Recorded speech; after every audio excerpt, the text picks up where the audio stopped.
Ayo kau tas tas.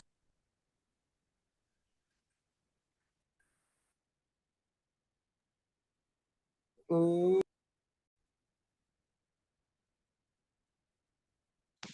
Assalamualaikum warahmatullahi wabarakatuh.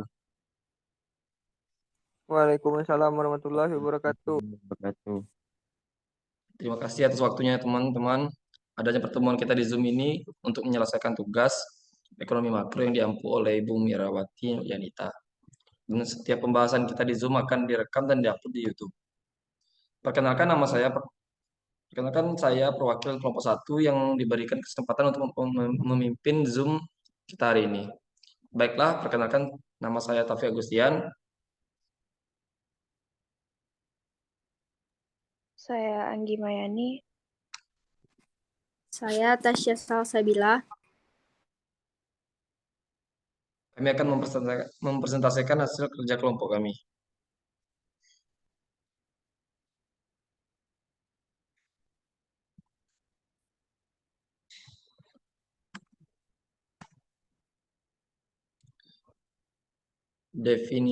Definisi produk domestik regional bruto.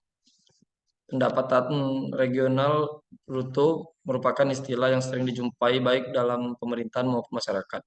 Menurut Badan Pusat Statistik PDRB adalah jumlah nilai tambah yang dihasilkan oleh seluruh unit untuk usaha dalam suatu wilayah. Menurut BPS 2008 domestik regional bruto untuk disingkat PDRB tersusun atas komponen-komponen berikut. Yang pertama yaitu produk domestik dan produk regional. Cara pengukuran dan perhitungan PDRB yang A, metode perhitungan PDRB atas dasar harga berlaku, pendekatan produksi, pendekatan pengeluaran, pendekatan pendapat, metode perhitungan PDRB atas dasar harga konstan. Yang pertama yaitu revaluasi, yang kedua ekstrapolasi, dan deflasi. Selanjutnya akan dibacakan oleh teman kami.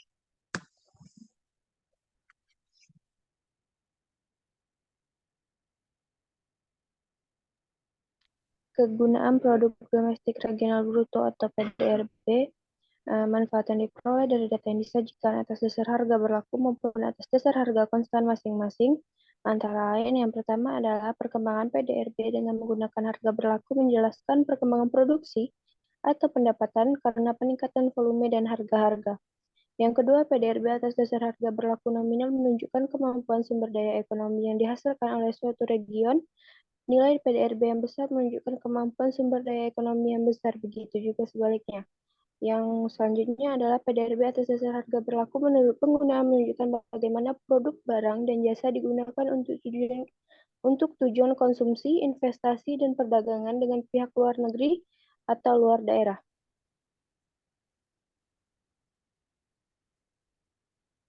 Lalu PDRB atas dasar harga berlaku digunakan untuk menjelaskan struktur distribusi PDRB. Distribusi PDRB menurut penggunaan menunjukkan peranan kelembagaan dalam menggunakan barang dan jasa yang dihasilkan oleh berbagai sektor ekonomi. Lalu PDRB per kapita atas dasar harga berlaku menunjukkan nilai PDRB per kepala atau per satu orang penduduk. Dan dalam perhitungan dengan harga konstan, pengaruh kenaikan harga sudah ditiadakan, sehingga PDRB atas dasar harga konstan menunjukkan perkembangan real PDRB pada suatu periode tahun tertentu. Selanjutnya, PDRB penggunaan atas dasar harga konstan bermanfaat untuk mengukur laju pertumbuhan konsumsi, investasi, dan perdagangan wilayah. Selanjutnya, PDRB dan PRB per kapita atas dasar harga konstan berguna untuk mengetahui pertumbuhan nyata ekonomi per kapita penduduk suatu wilayah.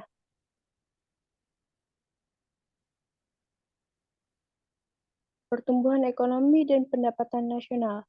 Pendapatan dan pertumbuhan ekonomi nasional adalah merupakan salah satu indikator ekonomi makro yang sangat penting. Secara teoritis dapat dikatakan bahwa makin laju pembangunan ekonomi suatu negara, maka makin besar pendapatan nasionalnya, baik secara total maupun per kapita, dengan asumsi laju pertumbuhannya lebih tinggi dibandingkan dengan laju pertumbuhan penduduk.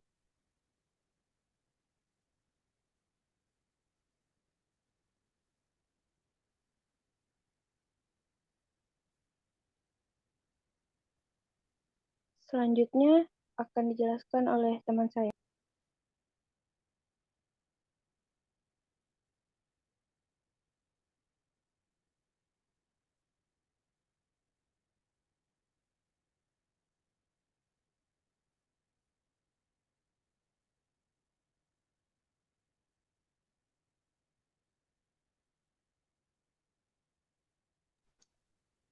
Berdasarkan data yang diperoleh dari tabel di atas, pada tahun 2017 nilai PDRB atas dasar harga berlaku sebesar 14,695,34 miliar rupiah, terus meningkat hingga menjadi 18,805,82 miliar rupiah pada tahun 2021. Berikut dapat dilihat grafik peningkatan nilai PDRB menurut lapangan usaha Kabupaten Bungo tahun 2017 sampai 2021 di samping.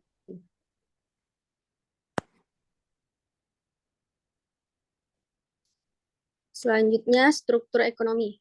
Selama 5 tahun, dari 2017 sampai 2021, terakhir struktur perekonomian Kabupaten Bungo didominasi oleh 5 sektor lapangan usaha, di antaranya pertanian, kehutanan, dan perikanan, industri pengolahan perdagangan besar, dan eceran. Reparasi mobil dan sepeda motor, pertambangan, dan penggalian dan konstruksi. Peranan berbagai sektor lapangan usaha ini menciptakan nilai tambah seberapa besar ketergantungan suatu daerah terhadap kemampuan berproduksi dari setiap sektor lapangan usaha untuk membangun struktur ekonomi daerah tersebut. Lanjut.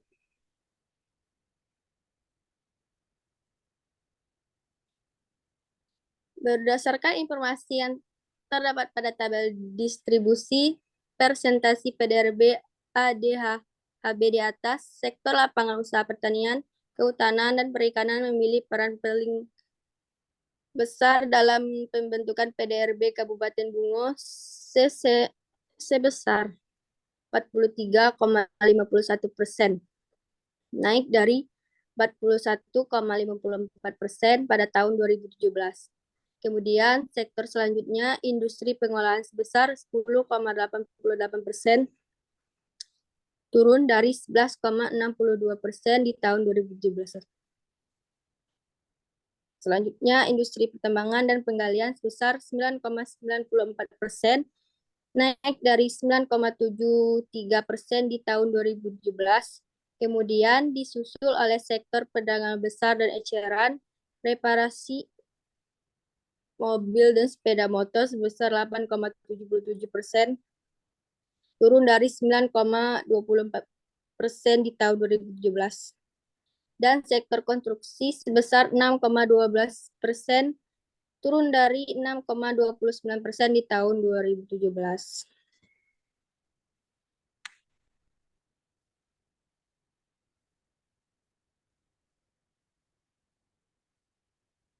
Struktur ekonomi. Pertumbuhan ekonomi merupakan salah satu indikator makro untuk melihat kinerja perekonomian secara real di suatu wilayah. Laju pertumbuhan ekonomi dihitung berdasarkan perubahan PDRB atas dasar harga konstan tahun yang bersangkutan terhadap tahun sebelumnya. Lanjut.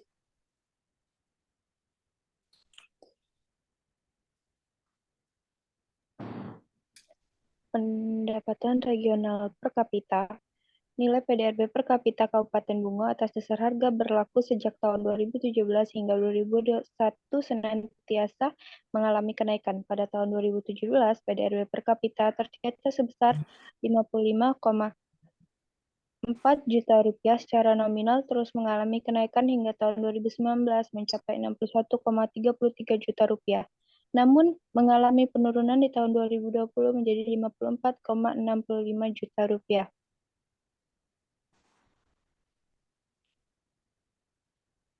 Peran dan pertumbuhan PDRB Kabupaten Bungo menurut lapangan usaha. PDRB menurut lapangan usaha dirinci menjadi 17 sektor lapangan usaha yang berperan dalam pertumbuhan perekonomian daerah, yaitu sebagai berikut. Yang pertama adalah sektor pertanian, kehutanan, dan perikanan. Yang kedua, pertambangan dan penggalian. Yang ketiga, industri pengolahan. Yang keempat, mengadakan listrik dan gas. Kelima, mengadakan air, pengolahan sampah, limbah, dan daur ulang. Keenam, konstruksi. Ketujuh, perdagangan besar dan eceran. Yang kedelapan adalah transportasi dan pergudangan. Lalu yang kesembilan adalah penyediaan akomodasi dan makan minum. 10, informasi dan komunikasi. 11. Jasa keuangan dan asuransi. 12. Real estate. Ke-13. Jasa perusahaan. 14. Administrasi pemerintahan. Ke-15. Jasa pendidikan. 16. Jasa kesehatan. 17. Jasa lainnya. Oke, baiklah teman-teman, terima kasih atas waktunya. Kami akan membuka sesi pertanyaan untuk kelompok 12.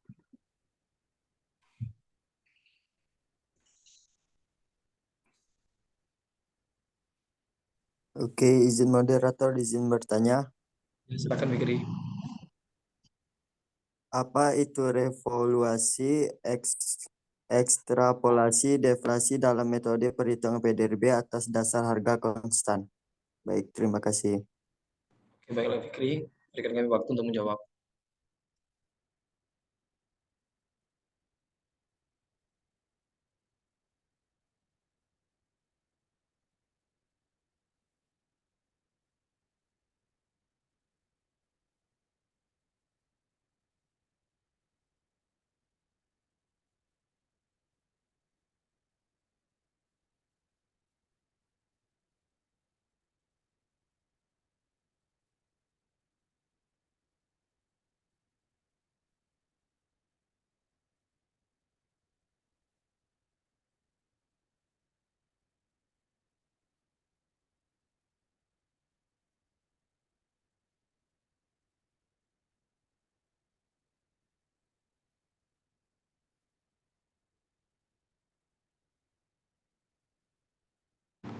Oke, baiklah Fikri, saya akan menjawab pertanyaan dari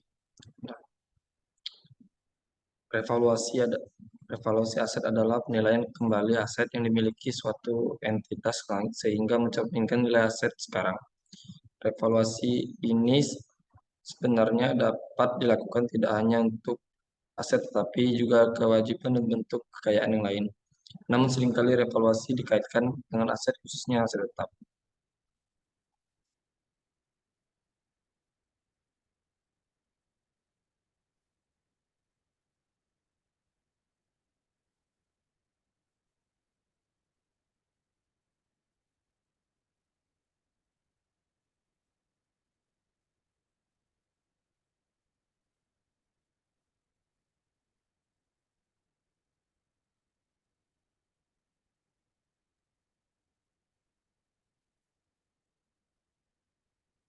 Lalu deflasi ini terjadi ketika adanya penurunan harga barang dan jasa dalam waktu yang terus-menerus.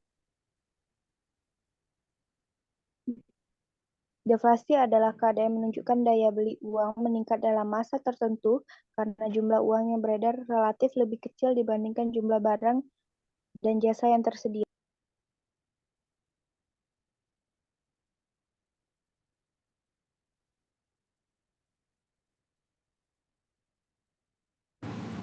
Dan ekstrapolasi dalam matematika, ekstrapolasi adalah proses memperkirakan nilai suatu variabel melampaui interval. Pengamatan aslinya berdasarkan hubungan dengan variabel lainnya. Bagaimana Fikri dengan jawaban kelompok kami? Baik, bisa saya terima. Oke, baiklah. Terima kasih atas waktunya teman-teman. Saya akan mengakhiri presentasi ini. Sekian dan terima kasih. Wassalamualaikum warahmatullahi wabarakatuh. Waalaikumsalam warahmatullahi wabarakatuh. Warahmatullahi wabarakatuh.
Pik, belum keluar, Pik.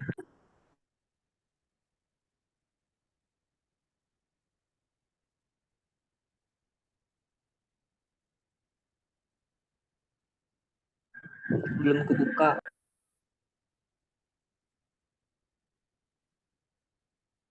Belum terbuka aja. Belum. Sabar. Makanya kami masih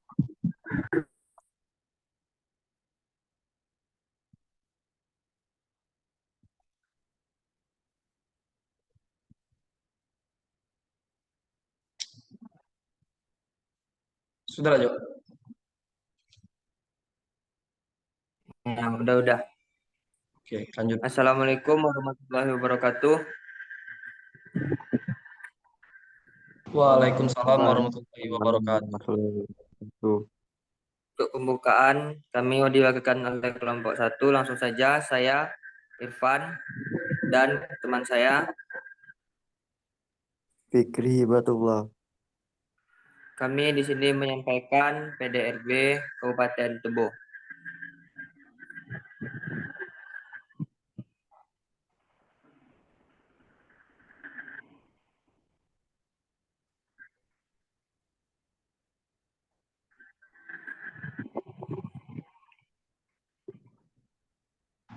Sabar, Jo. Ngelek-ngelek. Oke. Pengertian PDRB. Produk domestik regional bruto adalah jumlah nilai tambah bruto yang timbul dari seluruh sektor perekonomian di daerah tersebut. Menghitung PDRB bertujuan untuk membantu membuat kebijakan daerah atau perencanaan.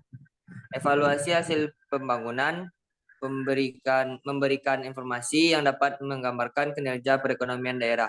Menurut Todaro 2002, PDRB adalah nilai total atas segenap output akhir yang dihasilkan oleh suatu perekonomian di tingkat daerah, baik itu yang dilakukan oleh penduduk daerah maupun penduduk dari daerah lain yang bermukim di daerah tersebut.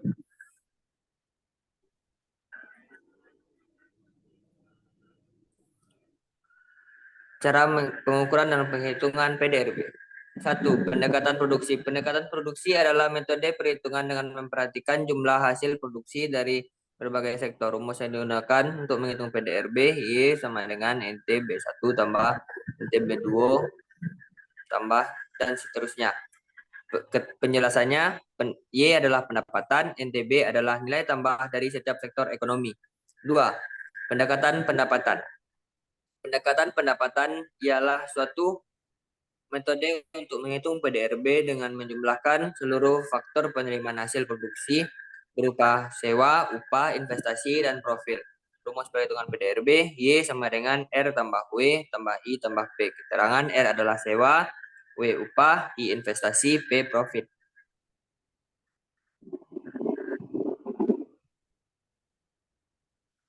3. Pendekatan pengeluaran. Pendekatan pengeluaran ialah suatu pendekatan untuk menghitung PDRB dengan memuat berbagai macam pengeluaran yang dilakukan oleh pelaku ekonomi. Rumusnya, Y sama dengan C tambah G tambah I dalam kurung X kurang M atau X min M. Keterangan Y pendapatan nasional, C konsumsi rumah tangga, G pengeluaran pemerintah, I investasi, M impor, X ekspor. Metode pendekatan perhitungan PDRB. 1. Metode langsung. Pendekatan produksi. Dengan demikian GNP atau GDP menurut pendekatan produksi ini adalah penjumlahan dari masing-masing barang dan jasa dengan jumlah atau kuantitas barang dan jasa yang dihasilkan. Hal ini secara matematis dapat dinyatakan sebagai berikut. Y sama dengan Q1 kali P1 tambah Q2 kali P2 tambah Q3 kali P3. Keterangan Y pendapatan nasional Q1, Q2, Q3, dan Qn jumlah jenis barang 1 ke 2, 3 ke N ke 4 dan seterusnya. P1, P2, P3, dan Pn adalah pendekatan pendapatan. Pendekatan pendapatan income approach adalah suatu pendekatan di mana pendekatan nasional diperoleh dengan cara menjumlahkan pendapatan dari berbagai sektor produksi untuk menyumbangkan terhadap proses produksi. A. Kompensasi untuk pekerja. B. Keuntungan perusahaan. C. Pendapatan usaha perorangan. D. Pendapatan sewa. E. Bunga neto, net interest. Secara matematis, pendapatan nasional berdasarkan pendapatan dapat dirumuskan sebagai berikut. NI sama dengan YW plus YI tambah YNR dan tambah YND. Lanjut. Slide berikutnya akan disampaikan oleh kawan saya. Pendekatan pengeluaran adalah pendekatan pendapatan nasional atau produk domestik regional bruto diperoleh dengan cara menjumlahkan nilai pasar dari seluruh permintaan akhir atau final demand atas output yang dihasilkan dalam perekonomian diukur pada harga pasar yang berlaku.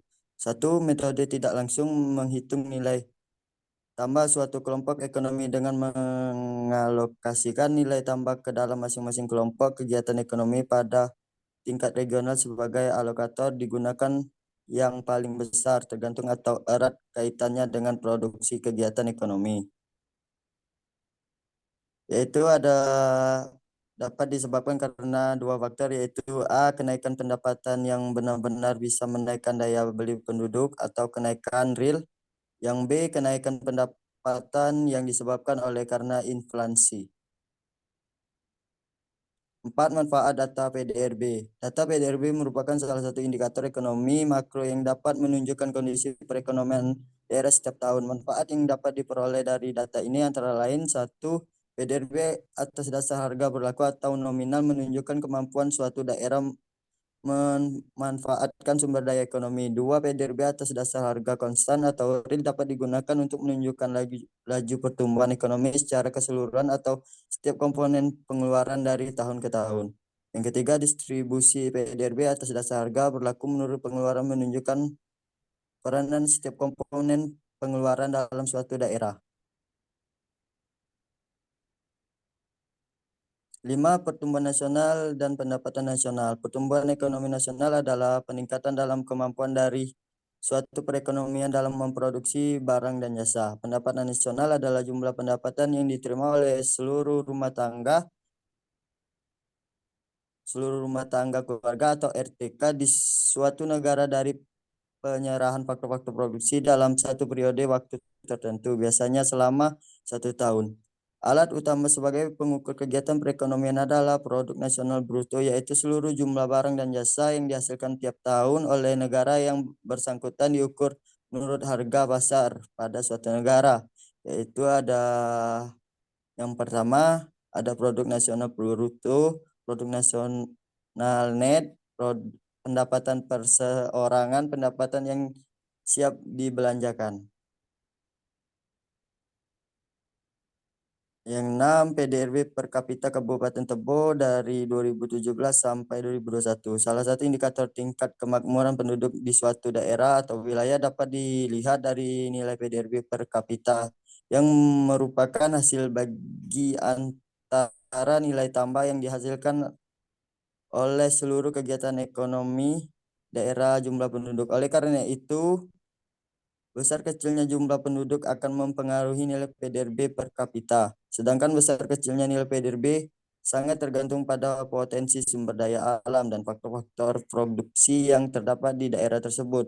PDRB per kapita atas dasar harga berlaku menunjukkan nilai PDRB per kapita kepala atau per satu orang penduduk.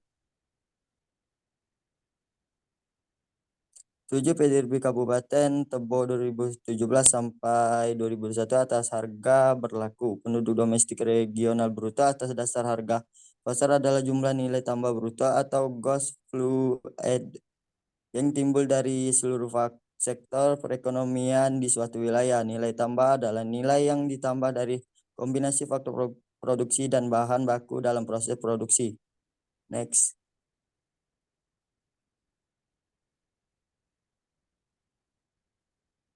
Terima kasih. Saya kembalikan kepada Irfan, moderator.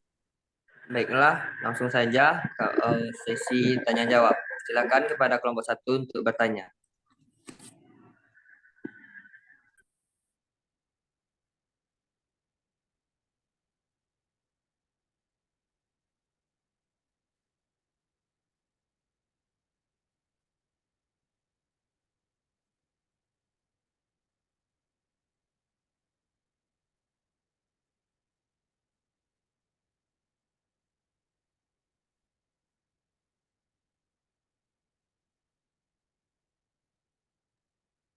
Izin bertanya. Silakan kepada Anggi.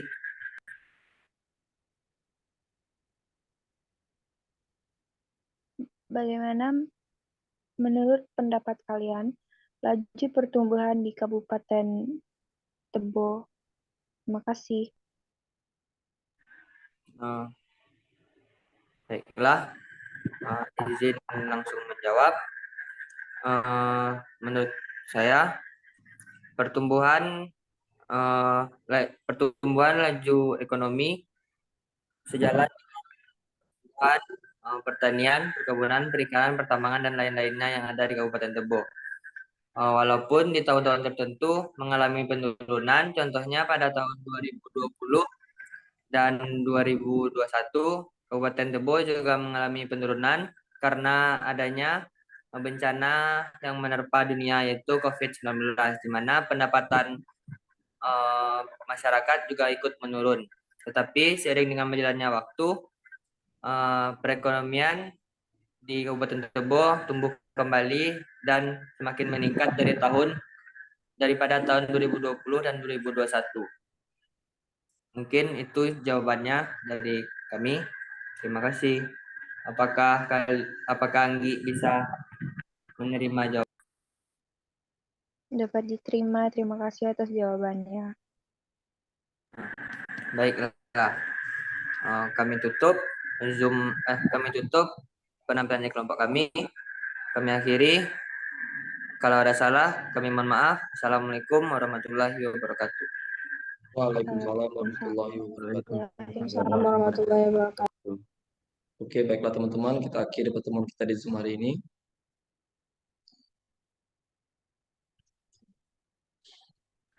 Baiklah, terima kasih atas waktunya semua teman-teman. Oke, kita akhiri saja. Wassalamualaikum warahmatullahi wabarakatuh. Waalaikumsalam. Waalaikumsalam warahmatullahi wabarakatuh.